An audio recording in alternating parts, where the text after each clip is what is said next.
Right, so we open on Finn, Poe, BB-8, and Rose, who's actually in this version more than 76 seconds, infiltrating an Imperial shipyard in the hope of blowing it all up, but they're captured. Luckily, they're rescued by Rey in a Tusken Raider disguise with a sweet-ass new lightsaber. They all steal a Star Destroyer and bail. Meanwhile, Kylo Ren is hiding out on Mustafar at Vader's castle. He's looking around for the ultimate power or whatever, and he's got stubble, which indicates both the passage of time and his unraveling sanity. It's like a short visual cue for both of those things. He's also haunted by the ghost of Luke Skywalker, who's all, "Hey, I'm a ghost and I'm here to tell you to be nice." But Kylo's all, "I'm not nice, I'm all about this Sith holocron I found." He then activates it and an old recording for Vader plays of the Emperor, who's still very much dead, by the way, because you know, why wouldn't he be? Anyway, he's saying, "Look, Darth Vader, if Luke cuts me in half, first of all, bad form on your behalf, you blew it. But if he does, take him to Tor Valum, who was my Sith teacher. You're gonna love him, he's great." Then the holocron explodes in Kylo Ren's face because he's not Darth Vader, and it scars him pretty badly for real, and he's forced to repair his face with like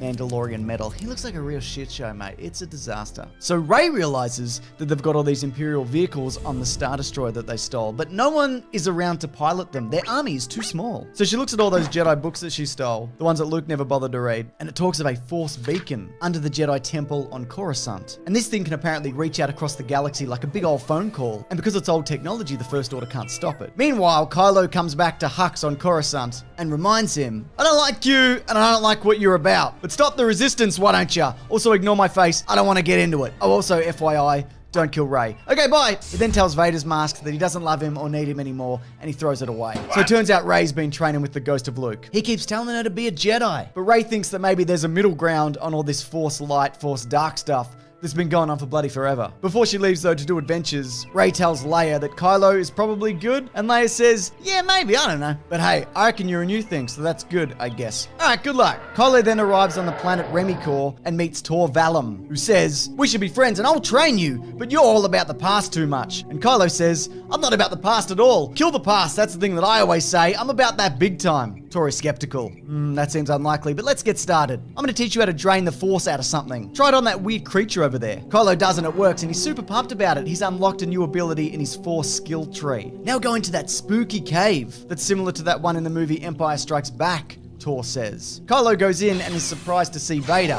He loses a fight to him and he's very unhappy. He's got a big grumpy face, look at that. So as retaliation, he sucks the life out of Tor Valum, killing this guy. He's dead now. Meanwhile, the Resistance has managed to activate the beacon under Coruscant, and it reaches out to the gamut of Star Wars characters. Broom Kid hears it. We get a sneaky Bosk cameo. Thumbs up to you too, Bosk. It's good to see ya. Rey, Chewie, and Poe, though, they're on the planet Bonadan. That's a different planet, and they're confronted by the Knights of Ren. They all look the same here because Rey's about to kill them all, and you know, who cares? There we go. She then mind tricks Poe into leaving so she can go on a mission alone. But he likes Rey and wants to kiss, but she's like, "There's no time for kisses." But they do kiss, and then Poe leaves because of mind tricks. Rey and Kylo arrive on Mortis. Same time, different places. Rey has a vision of her parents and demands to know, "What you been leaving me for?" And Kylo also has a vision where suddenly he's a little boy talking to Han Solo. Han says, "Hey, don't be so mean all the time. Give me a lightsaber." And little Kylo says, "No." Cut back to Coruscant. There's a huge battle with the Resistance and the First Order happening. One of those classic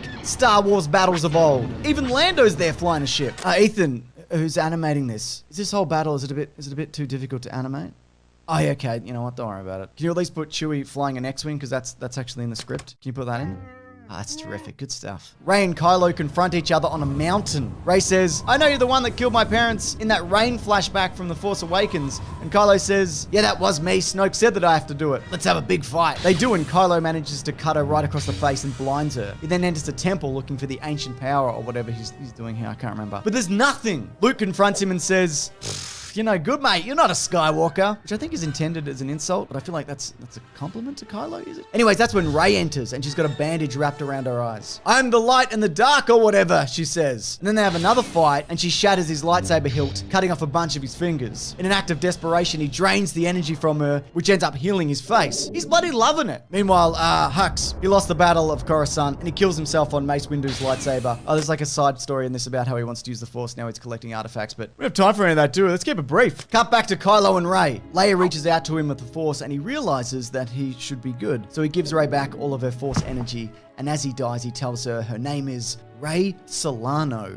And Rey says, "Don't you mean Rey Palpatine?" And he says, Well, that seems a little fan servicey, don't you think? And Rey says, yeah, I guess you're right. She's then transported to an astral plane where she meets the likes of Obi-Wan and Yoda and Luke. They say, good job on all the balance that you did. Off you go back to the real world and probably start a Jedi school if you got time to do that. Anyways, everyone who's not dead meets up. R2-D2 plays the events of Star Wars for everybody because you know he recorded most of that. And then there's probably a big cheer from everybody. And Finn wonders for a second if he's force sensitive, but it's a passing thought because he's not. And then everybody stands around awkwardly in silence whilst I tell the people watching this to subscribe and like the video. And also big thanks to Ethan for animating this. Please check out all these social medias, which I'm sure you will. I also have social medias. You can see those, look at those too. All right, that's Star Wars, am I right?